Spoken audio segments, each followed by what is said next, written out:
네, 김광수의 경제데이트 오늘도 또 진중권 교수님 모시고 이야기 나눠볼까 하는데요. 예, 한 주 잘 지내셨어요? 예, 집에만 있었습니다. 한 주의 주제에 대해서 또 진 교수님이 또 얘기를 하시고 김광수 형님이 또 거기에 대해서 또 서로 이야기를 나누실 텐데 주제가 노사모부터 조국 팬덤의 정치에 대해서 말씀해 주신다고요? 예. 왜냐하면 그 팬덤의 정치라는 게 그냥 어떤 이상한 사람들 일부의 문제가 아니라 제가 볼 때는 이게 점점 정치 플랫폼으로 변해가는 거거든요. 우리가 처음에 나왔을 때 왜 그 2000년인가 2000년인가 1999년인가 처음에 지하철에 네이버라는 게 막 광고 붙었잖아요. 네. 저게 뭔가 했는데 지금 이렇게 된 것처럼 사실 그 팬덤 정치라는 게 전 세계적인 어떤 유행이라 그러나 네. 앞으로 이제 하나의 플랫폼이 될 것 같아요. 정치의 플랫폼이 되는 거고 그게 지금 우리나라 사회에서 상당히 부정적인 형태로 나타나고 있기 때문에 한번 짚어야겠다 이런 생각을 했습니다. 그러니까 정치인들도 아이돌처럼 예. 그렇게 이제 대중들에서 뽑혀 나오고 그 또 대중들이 또 아이돌 팬처럼 정치인을 대한다 이런 그렇죠. 의미로. 대통령 축하 광고 보셨죠? 길바닥에. 네네네. 그게 원래는 저는 홍대 사니까 주로 보는 게 누구야 뭐 이러면서 그 아이돌 스타들의 축하 광고가 붙었잖아요. 근데 그게 이제 대통령으로 나왔다라는 건 이런 팬덤의 문화가 정치적으로 이제 적용이 돼가지고 그게 중첩이 돼 버리는 거죠. 그러니까 우리 이제 디지털 시대가 현실하고 가상의 중첩이잖아요. 한편은 버추얼 리얼리티, 한편은 어떤 오그멘티드 리얼리티, 그래서 증강현실, 가상현실 해서 중첩되는데 그와 마찬가지로 이제 리얼한 거하고 허구가 이 중첩되는 것 이게 이제 디지털 시대 일반적인 특성이고 그러다 보니까 대중 문화라는 게 어떻게 보면 사실은 그건 허구의 세계잖아요. 상상계라 그러죠. 왜? 꿈의 세계인데 이게 아주 절실한 현실의 문제를 논하는 이 정치의 영역과 중첩이 돼서 나타나는 거고 그것이 이제 갖고 있는 장점도 있지만 단점도 있겠죠. 네. 그래서 미국 같은 경우는 제일 먼저 했던 게 하워드 딘이라는 사람이 미국 그 후보 대선 후보 경선 때 엄청난 그 팬들을 몰고 나왔었고요. 그 다음에 2008년에 누구였냐면은 오바마가 지금 그 팬덤을 가지고 이 팬덤 덕분에 당선이 됐다라고 해도 과언이 아닐 정도였고 가장 최근에는 샌더스. 근데 샌더스가 약간 비슷해요. 문판이랑. 그러니까 하도 극성스러워가지고 오히려 지지자들을 잃게 만드는 그런 현상도 나타나고 있다 그러더라고요. 그래서 우리나라 같은 경우에는 이제 최초에 등장한 게 우리가 좀 앞섰던 것 같아요. 네. 이 현상이 제일 먼저 나타나는 게 사실은 케네디 때거든요. 그때가 케네디하고 그 누구예요? 닉슨하고인가? 존슨인가? 닉슨하고 닉슨이요. 네.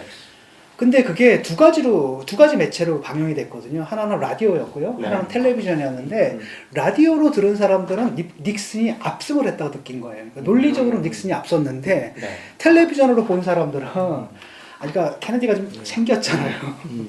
그러니까 완전히 그 케네디가 이긴 걸로 또 여겼던 거죠. 그때부터 이제 케네디가 약간의 아이돌 비슷하게 느껴진 이런 게 있었고요. 근데 이제 그래서 최초로 텔레비전을 통해서 대중매체를 통해 가지고 대통령이 된 게 케네디고 최초로 인터넷을 통해서 대통령이 된 건 누구냐면은 노무현이에요. 솔직히 말하면 그 당시 생각해 보세요. 노무현 후보라는 게 그 전까지만 해도 민주당에서 비주류였거든요. 비주류 중에 비주류였죠. 이쪽은 민주당은 되게 호남 쪽이었잖아요. 저기 경상도 뭐 저기고 꼬마 민주당에 있던 사람이고 정말 비주류였는데 이 비주류가 팬덤의 힘을 얻어가지고 확 민주당 후보가 된 다음에 나중에는 저쪽에 가장 강력한 그 보수 세력을 꼈고 대통령까지 되는데 그때 노사모의 역할이 없었으면은 불가능했다라는 겁니다. 근데 이제 그거는 지금 뭐 제가 말하는 팬덤 정치랑은 좀 달라요. 그래서 보니까 그건 팬 베이스드 폴리틱스예요. 팬에 기반한 거예요. 팬에 기반한 거지 팬덤 정치는 아닌 게 왜냐하면 욕망이 다르거든요. 어떻게 다르냐면은 노사모 애들 같은 경우에는 어떤 특징이 있었냐면은 상당히 논리적이고 합리적이었어요. 그래가지고 왜 노무현 후보가 좋은 후보인지에 대해서 온갖 이유를 다 갖고 있었어요. 그러니까 설명하고 다녔죠. 여기저기. 그렇죠. 여기서 얼마나 후보인가, 좋은 후보인가. 그 다음에 우리 사회가 이렇게 가야 된다라는 거하고 그 다음에 그게 또 뭐랑 맞아떨어졌냐면은 사실은 우리나라 사회가 산업사회에서 정보화사회로 넘어갈 때 결정적인 역할을 하는 게 김대중 대통령인데 김대중 대통령도 사실 당 운영은 제왕적으로 했죠. 제왕적이었거든요. 그 순상림 문화잖아요. 이걸 갖다 이제 디지털 시대에 맞는 수평적인 네트워크로 네트워크형 소통, 커뮤니케이션을 만든 게 노무현 대통령이잖아요. 계급장 띄고 뭐 이 평검사들하고 토론하고 네네네. 그때가 이제 논객들의 전성시대였고 그 100분 토론의 전성시대고 이랬단 맞습니다. 말이죠. 이런 어떤 시대 정신을 대변했고요. 네. 그 시대 정신을 대변했고 그 다음에 그 이유들을 아주 논리적으로 정리를 했고 그다음에 남의 커뮤니티 들어갈 때 그 도덕 코드가 있었어요. 예의 코드, 매너 코드가. 그러니까 절대 남의 커뮤니티에 가서 정치 얘기 먼저 하지 마십시오. 먼저 들어가서 허락을 받으십시오. 네. 허락을 못 받으면 바로 나오십시오. 그다음에 얘기하다가 반론이 나오면 절대 싸우지 마십시오. 이런 코드가 있었단 말이죠. 그러니까 굉장히 얘들이 자발적으로 이 사이트, 이 커뮤니티, 저 커뮤니티 다 들어가가지고 네. 정말 모범적으로 활동을 해서 거기서 많은 또 지지자들을 얻어가지고 그 힘을 가지고 나갔단 말이죠. 그 다음에 또 하나는 뭐냐면은 이게 그러니까 정치예요. 이 사람들이 갖고 있었던 게 정말 훌륭한 정치에 대한 관념이 있었던 거고 그래서 나중에는 뭐라 그랬냐면은 이제 당선이 됐잖아요. 노무현 대통령이 이제 당선자가 돼가지고 제가 됐습니다. 여러분 이제 어떻게 할 건가요? 라고 물었을 때 네. 그 지지자들이 뭐라 그랬습니까? 감시라고 네. 했잖아요. 네. 그러니까 이거는 팬의 태도는 아니거든요. 그러니까 팬은 보통 그러니까 대중문화의 팬은 무조건적인 사랑이잖아요.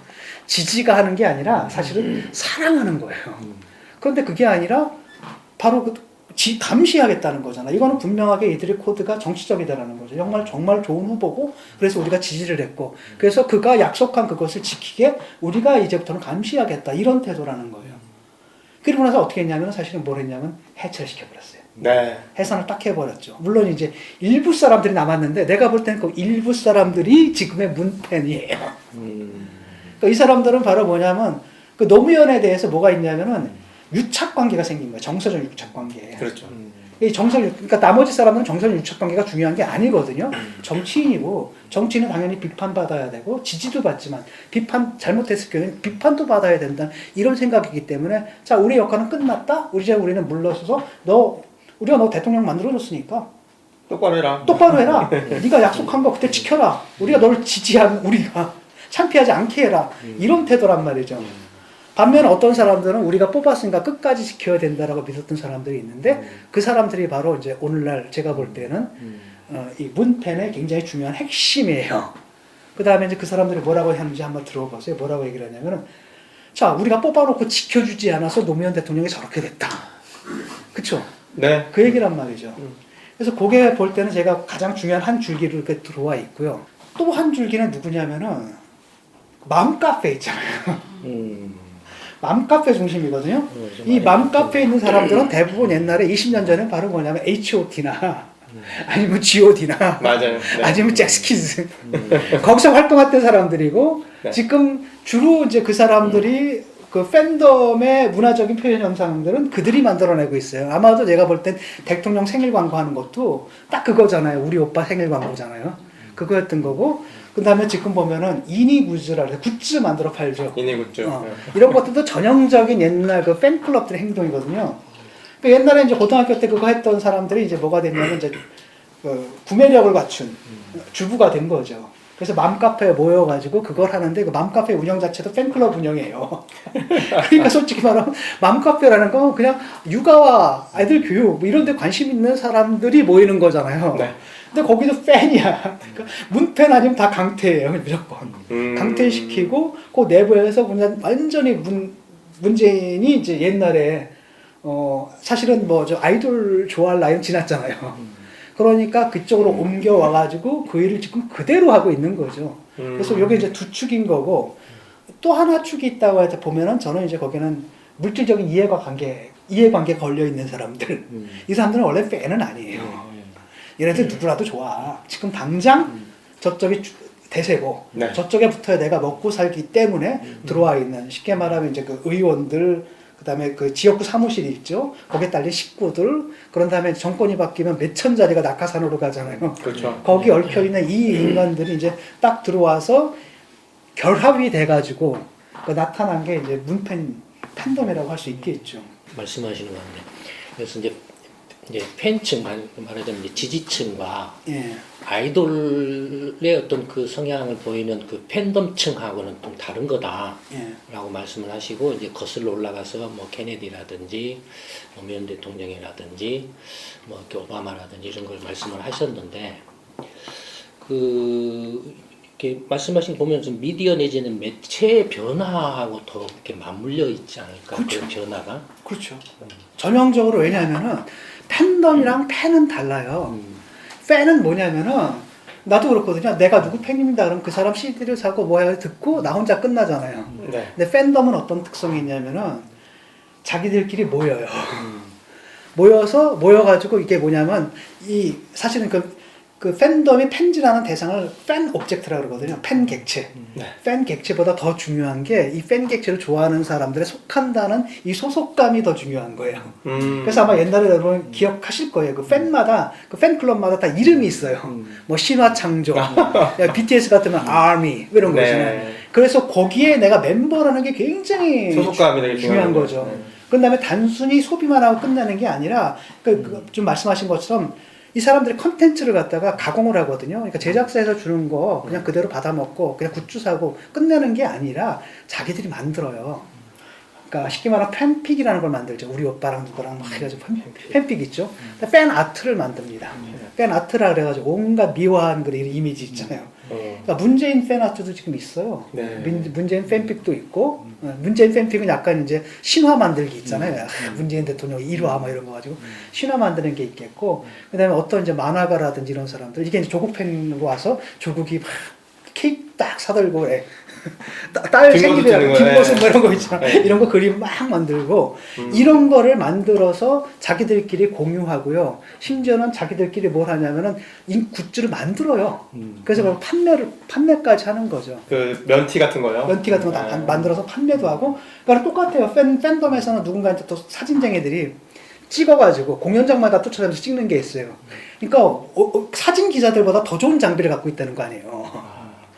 그 땡겨가 2만 원 걸 들고 있다는 거야. 몇 천만 원짜리 이걸 그걸 찍어서 사진으로 브로마이드를 뽑아서 그걸 또 판매를 하거든요. 그게 엄청나게 짭짤하거든요. 그래서 이게 이제 한편으로 뭐가 있냐면은 정서적인 유착, 이 팬 객체에 대한 정서적인 유착, 그다음 자기들 편이라는 이런 강한 소속감에다 돈벌이가 이제 같이 들어가요. 그 매니지먼트라는 거죠. 그걸 갖다 이 사람들은 너무나 당연하게 생각하는 거죠. 그래서 요게 이제 같이 움직이는 거라고 볼 수가 있는 겁니다. 그래서 팬하고 그거는 달라요. 팬덤. 그러니까 팬덤은 뭐냐면, 그러니까 팬은 그렇기 때문에 배타적이진 않아요. 그냥 나랑 딱 하다 나랑 달라? 취향이 다르면 할 수 없는 거잖아요. 근데 이 팬덤은 이게 뭉쳐있기 때문에, 아니, 우리 H.O.T 오빠를 뭐, H.O.T 오빠들을 놓고 어떻게 잭 스키즈를 좋아할 수가 있는 거야. 이러면서 이제 서로 쌈질을 시작하는 거죠. 그래서 옛날 그 여러분 봤어요? 1987 보셨어요? 네, 봤어요. 1988인가? 응답하라 1988. 응답하라. 네. 거기 보면 나오잖아요. 이렇게 팬들 싸움 나오죠. 딱 비 오는 날 우비 입고 H.O.T 팬하고 저쪽 잭스키즈 팬이 딱 붙잖아요. 그래서 막 머리카락 싸우고.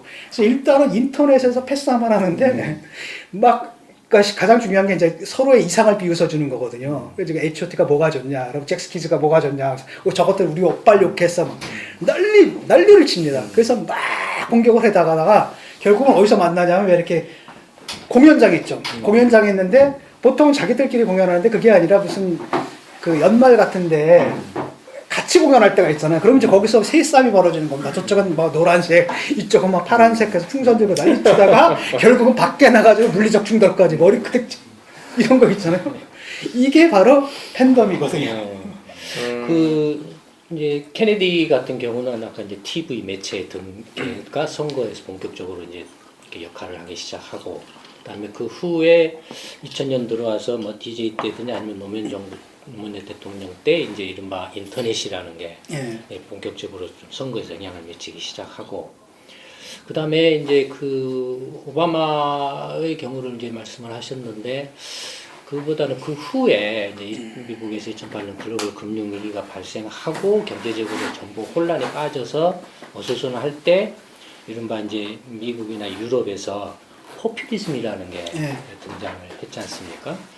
포퓰리즘이 등장하게 된 배경도 마찬가지로 하나의 매체 변화라는 관점에서 TV, 인터넷으로 보면은 2010년 무렵부터 스마트폰의 보급. 이런 것들이 뭔가 이렇게 좀 서로 이렇게 그 이른바 말씀하신 팬덤 내지는 포퓰리즘하고 첫째는 포퓰리즘하고 팬덤이 같은 비슷하죠. 건지 다르죠. 네. 조금 다른데 상당히 비슷한 맥락은 있는 것 같아요. 약간 포퓰리즘은 그러니까 이 팬덤이라는 건 아무래도 젊은 층들이에요, 중심이. 예. 팬덤들은 약간 젊은 층들이 중심이고 이 포퓰리즘은 오히려 이제 젊은 층보다는 좀 윗층들인 거죠. 하지만 기본적인 방식은 좀 다른데 그 얘기는 제가 좀 다음 주에 네. 다음 주에 그 얘기를 좀 해야 될 것 같아요. 왜냐하면 그 현상도 우리나라에 이미 나타나고 있거든요. 잘 보세요. 이재명 씨 같은 경우에도 강한 팬덤을 갖고 있잖아요. 근데 이 사람은 한편은 팬덤이지만 포퓰리스트적인 요소도 강하죠. 또 강하게 갖고 있거든요. 네. 그래서 그게 서로 교차하지만 이렇게 완전히 겹치지는 않는 원 같은 관계라고 할까? 그렇게 볼 수가 있는 거죠. 그래서 이제 그 지난번 한번 대선 때를 생각해 보세요. 이게 팬덤 간의 전쟁이 벌어졌거든요. 하나가 바로 뭐였냐면 이재명 팬덤의 손가락 혁명군. 네. 송가요. 손가혁이라고 그러죠. 손가락 혁명군이라는 걔네들은 이제 정체성이 있는 겁니다. 자기들 그 팬 클럽으로서의 팬덤으로서 정체성이 있는 거고, 그다음 저쪽에나 문재인 쪽에는 이제 여러 가지가 있는데 이제 달빛 기사단, 네. 문골 오설이. 문골 오설이 네. 이렇게 이제 기사단들이 있고 둘이 이제 붙었는데 처음에는 사실은 이 팬층들 간의 싸움은 아니었고요. 왜냐하면 민주당 대선 후보다라는 게 그냥 갑작스럽게 된 거잖아요. 네. 갑자기 탄핵과 그냥 탄핵 동시에 때문에 하다 네. 보니까 팬층들이 무슨 뭐 활동하고 자시고 할 게 없었어요. 그냥 그때 이제 붙었는데 그때 문제는 뭐였냐면은 사실은 이 경선이잖아요. 네. 경선이면은 바로 뭐냐면 후보들끼리 서로 비판할 수 있는 거잖아요. 그렇죠. 그 정상적인 그걸 당연하게 생각해야 되잖아요. 토론하는 과정에서 그렇죠. 얼마든지 그런 게 있을 수 팬덤 있죠. 그게 용서가 안 돼요. 그래서 네가 내 팬 옵젝트를 공격했다는 것 사실 자체가 납득이 안 되는 겁니다. 얘네들은 그게 정서적으로 용납이 안 되는 거예요. 그래서 이재명 씨가 용서받지 못할 자가 된 거군요. 그렇죠. 그때 완전히 시켜버린 거죠. 이제 상식적으로 생각을 하게 되면은 그렇잖아요. 문재인도 공격했잖아요. 저쪽도 공격하고 서로 원래 공격하고 방어하고 이러는 것 자체가 경선 과정이잖아요. 네. 그 다음에 그게 바로 뭐냐면 그걸 통해서 그런 과정을 통해서 민주당에서 더 좋은 후보를 뽑는 거고 그런 과정이 없으면 더 좋은 후보가 나올 수가 없는 거잖아요. 그렇죠. 그 경선이야말로 그 경쟁이야말로 아름다운 거고 그 비판이야말로 정말 더 좋은 후보를 뽑기 위한 아주 당연한 절차인데 네.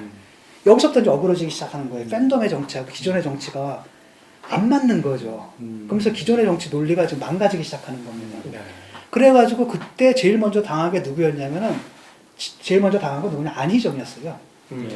안희정이 엄청 공격하고 나중에 안희정이 뭐라면 정남이가 떨어질 정도였다라고 하잖아요. 온갖 그 뭐예요 문자 마타도. 공격부터 마타도부터 하고 사실 뭐예요 저기 안철수 날아가게 한 것도 사실은 예.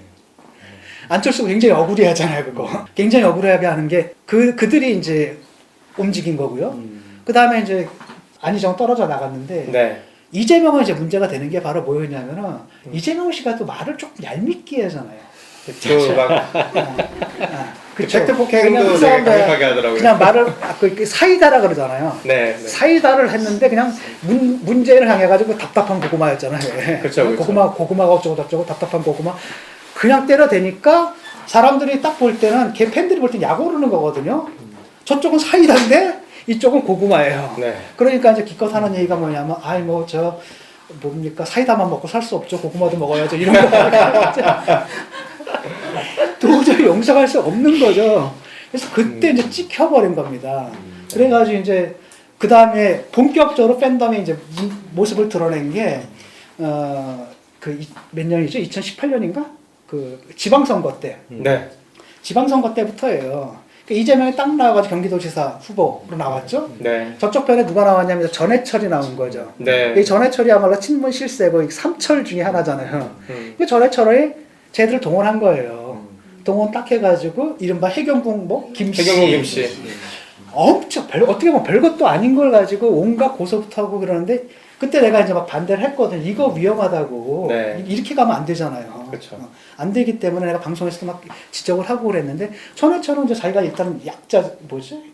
그 세력이 좀 약하잖아요. 네. 그러니까 당장 이기기 위해서는 꺾기 위해서는 이 힘을 이제 빌려 온 겁니다. 그렇게 하면 안 되는 건데 빌려 온 거죠. 그래서 자기가 고소를 한 거예요. 나중에 취하를 했지만 그게 의미가 없죠. 이미 딱 그러니까 정당 정치에 있는 사람들이 이 팬덤의 활동에 대해서 뭘 준 거냐면 면죄권을 줘버린 거예요. 얘들이 신났죠. 막 했는데 사실은 택도 끝도 없죠. 전해철이 누가 알아요, 사실은. 그냥 실세 이렇게만 알지. 대중적인 소구력도 없고 뭐 이런 사람이다 보니까 결국은 경선에서 떨어졌죠. 네. 자, 그럼 그 다음엔 어떻게 되느냐? 안 찍어요. 얘들 다 누구 찍었냐? 남경필 찍었어요.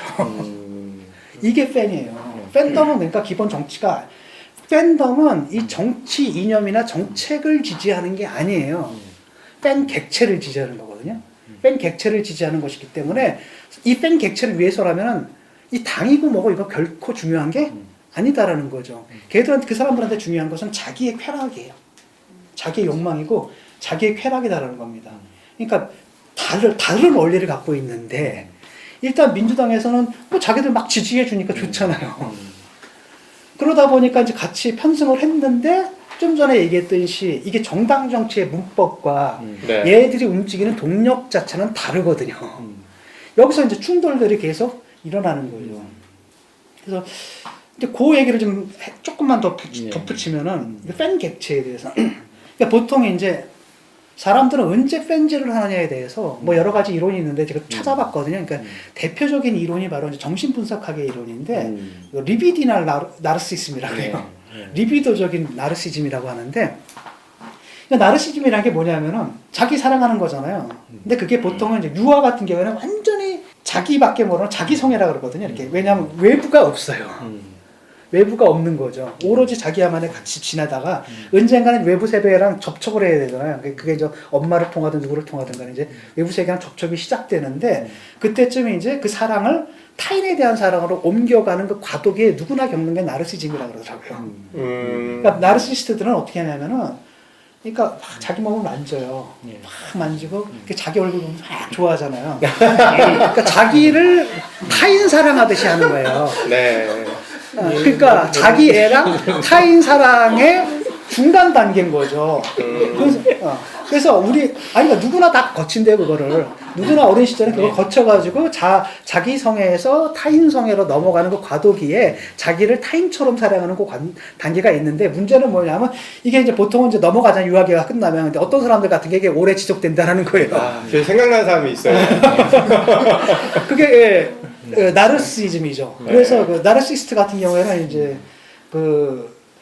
팬 객체가 이제 그거예요. 팬 객체를 딱 정해놓고 그게 이제 뭐가 되는, 근데 이게 자기를 향할 때도 있고 팬 객체가 자기를 향할 때가 있는데 동시에 그게 반대를 외부를 향할 때도 있다 그러더라고요. 그 리비도가 나를 향할 때가 있고 근데 그 경우에는 타인을 향할 때는 뭐가 되냐면 그 타인을 나처럼 사랑하는 거야. 그 사람을 비판하면 자기가 모욕당하는 것처럼 느끼고 그게 나은 거야. 그러니까 자기의 이상적 자아를 저기다 투사를 해버리고 그걸 사랑하는 거죠. 그러니까 보통 사람들이 사랑하고 이럴 때는 그냥 남다르잖아요, 팬들은. 나 저 사람 좋아해. 나 누구 좋아해. 이게 아니잖아요, 지금. 이 사람들이 굉장히 남다르게 사랑하는 건 바로 그게 자기의 자아가 그 안에 있다는 겁니다. 그러니까 자아 사랑이거든요. 그러니까 그를 공격하게 되면 나는 저 사람 사랑하지만 쟤는 안 사랑할 수도 있지. 이거 당연한 거잖아요. 네. 그게 진짜 타인을 사랑하는 거거든요. 네. 왜냐면 타인임을 인정하는 거예요. 내가 사랑하는 사람은 나랑 다른 사람이야. 그래서 나는 이 사람을 좋아하지만 저 사람 다른 사람이기 때문에 다른 사람들은 저 사람 안 좋아할 수도 있어. 그게 우리가 생각하는 거잖아요. 예컨대 뭐 내가 좀 여자친구가 있는데 딴 애는 딱 보니까 내 여자친구 별로 안 좋아해. 그럼 그거지. 막 내가 상처받아. 이거 안 하잖아요. 그렇죠? 그거 안 한단 말이죠. 근데 그 사람들은 왜 그러냐면은 그게 바로 자기예요. 그래서 저 사람이 자기가 아니다라는 타자다라는 걸 얘기하게 되면 엄청나게 반발합니다. 그러니까 내가 맨날 얘기를 하는 게 뭐냐면 네가 문재인이든 민주당이든 니들하고 달라.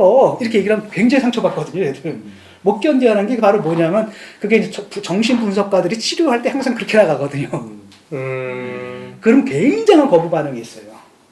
그러니까 라포르라 그러잖아요. 이게 지금 정신분석이 통하려면 관계가 형성돼야 되는데 이 관계 형성을 막는 게 그때마다 이제 틀어지는 거예요. 왜냐하면 저 사람이 네가 아니라 타자다라는 사실을 인정을 그걸 갖다 계속 얘기해 주잖아요. 그런 사실 같은 거 제기하고 이러면 굉장한 강한 반발을 해가지고 이 라포를 끊어버린다라는 거예요. 아예 차단하는군요. 차단해버리는 거죠. 네. 그런 사람이다라는 겁니다. 거기다가 이제 또 하나는 뭐냐면은 이게 이제 팬 객체라는 게 투사가 된 거잖아요, 자기가. 근데 그 안에는 좀 완전한 자아거든요. 완전한 자예요. 그러니까 처음에 그 락강도 그런 얘기를 하거든요. 아이들 같은 경우에는 사실은 유아 같은 경우에는 이게 안 된대요. 이게 몸을 마음대로 움직여지지 못하잖아요. 그러니까 자기를 전체로 느끼는 게 아니라 모터릭 센소릭이 딱 보면 이 부분만 보이잖아. 이렇게 보면 부분만 보이잖아요.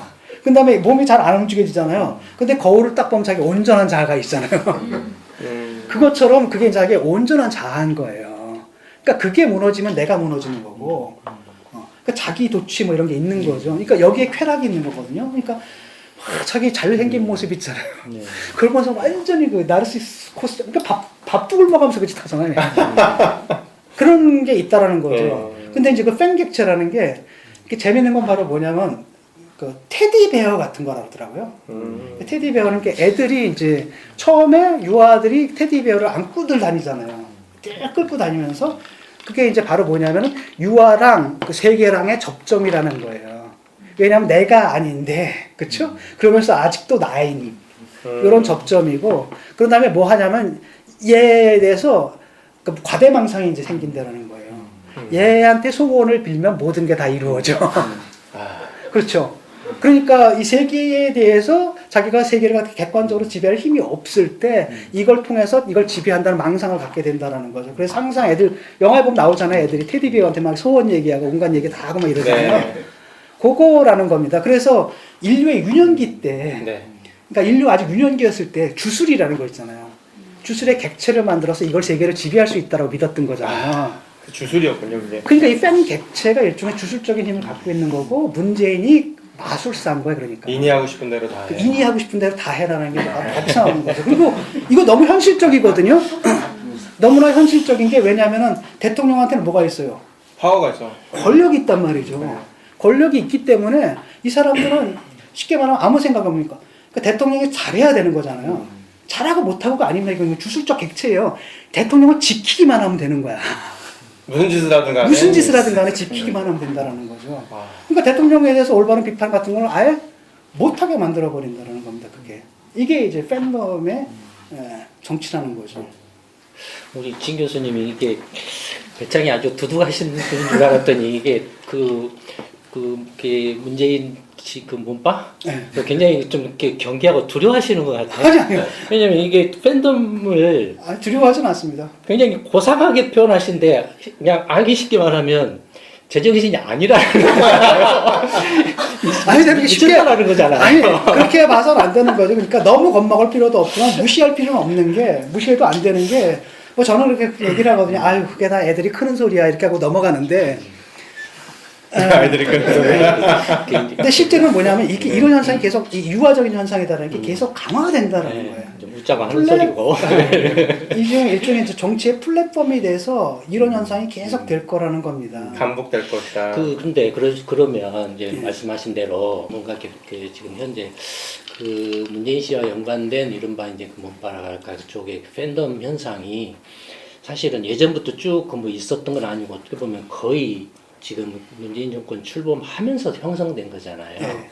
그래서 그와 관련해서 여러 가지 이제 뭐 정신분석학적인 설명이라든지 어떤 그 여러 가지 이렇게 좀 이렇게 배경적인 것들을 말씀을 해주셨지만 한편으로는 왜 갑자기 이런 그 팬덤이라는 현상이 그것도 이렇게 사춘기 청소년도 아니고 다 큰 이렇게 일반 사회인들 사이에서 특히 한국의 정치 문화 속에서 갑자기 이런 현상들이 나타났을까에 대한 예를 들어서 이제 우리 진 교수께서 뭐 이렇게 미학자이시고 이렇게 인문학자이시니까 그럼 뭔가 그 이런 현상들이 일어난 그 어떤 정치 경제 사회적인 어떤 배경이나 요인들이 뭐가 있을까요? 그러니까 전체적으로는 뭐라고 볼 수 있냐면 이런 현상들이 대개 어떤 나라에 나타나냐라고 봤을 때 영미권하고 한국이거든요. 일본도 없어. 일본 외에 정치가 좀 다르잖아요. 거의 할아버지들이 하는 정치잖아요. 이게 이제 이런 거고 유럽도 뭐 포퓰리즘이 있을지 몰라도 이렇게 팬덤이 있다라고 보이진 않거든요. 독일 같은 경우는 굉장히 건조하고 합리적으로 하니까. 그래서 대개 보면은 그 대중 매체가 발달한 나라들이에요. 대개 보면은 팝 문화가 엄청나게 발달한 나라들이고 두 번째로는 인터넷이 엄청나게 발달한 나라들. 그 다음에 인터넷 사용을 많이 하는 나라들이에요. 그러니까 독일 사람들 같은 경우는 유럽 사람들보다 게임을 해도 그냥 1인 게임만 하잖아요. 하고 나오고 그런데 한국 사람들은 그냥 항상 접속돼 있죠.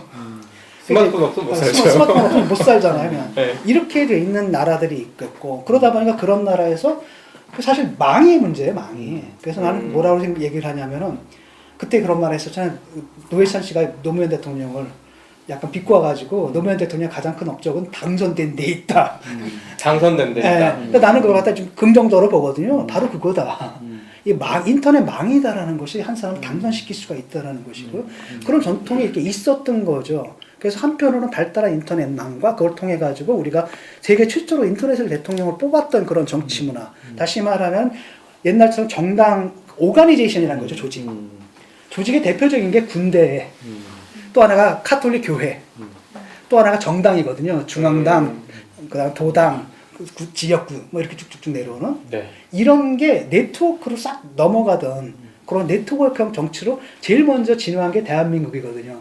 그럼 밑에 인프라가 딱 있던 거죠. 그 다음에 지금 봐요. 대중문화 우리 엄청 발달했죠. 뭐 BTS니 뭐 그냥 블랙핑크니 뭐 난리가 났잖아요. 아, 그럼요. 그 다음에 영화니 뭐니 이런 것들이 발달한 영상문화 이런 것들이 중첩이 돼가지고 있는 데다가 이제는 얘들이 바로 뭐냐면 옛날에 팬덤이라는 건 H.O.T는 그냥 상상계예요. 허구입니다. 좋아해서 뭔데 현실하고 연결이 안 돼요. 근데 이제는 어른이 돼가지고 현실 속으로 살잖아요. 네. 그러면은 그 꿈을 실현시켜 줄 수 있는 어떤 현실에서 뭘 찾는 거예요? 팬 옵젝트를 찾는데 말 만나는 게 대통령인 거죠. 매일 TV에 나오니까. 그렇죠. 왜냐하면 그들은 그걸 통해서 나를 갖다가 내가 지금 상대할 현실의 문제. 그러니까 뭐냐면은 이 사람들도 굉장한 어떤 불안감들, 뭐 공포감들 삶에서 네. 이 모든 게 다 있는 거예요. 그러니까 어떤 사람들 갖다가 교회에서 가서 푸는 거고, 어떤 사람들은 이제 팬질로 푸는 거죠. 왜냐 믿는 겁니다. 저 사람만 내가 지켜주면 나의 모든 문제가 다 풀릴 거야라는 일종의 자기 소외 상태에 빠진 거고. 그러니까 이게 자연히 성장하면서 이렇게 가게 된 거예요.